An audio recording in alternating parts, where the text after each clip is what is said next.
వేటపోయి 7 చేపలు తెచ్చినారు. 7 చేపలు తెచ్చి ఎండబెట్టినారు. అందులో ఒక చేప ఎండాలట. అంటే గడ్డి మోపు అద్దం వచ్చింది అంటే గడ్డి మోపు ఎందుకు అద్దం వచ్చిన అంటే నేను ఆవు మెయ్యలే అంటే ఆవు ఎందుకు మెయ్యలే అంటే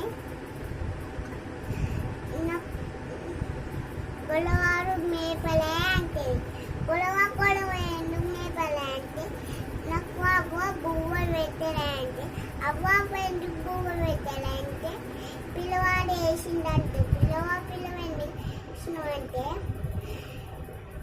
నన్ను చీమ పుట్టిందంటాడు.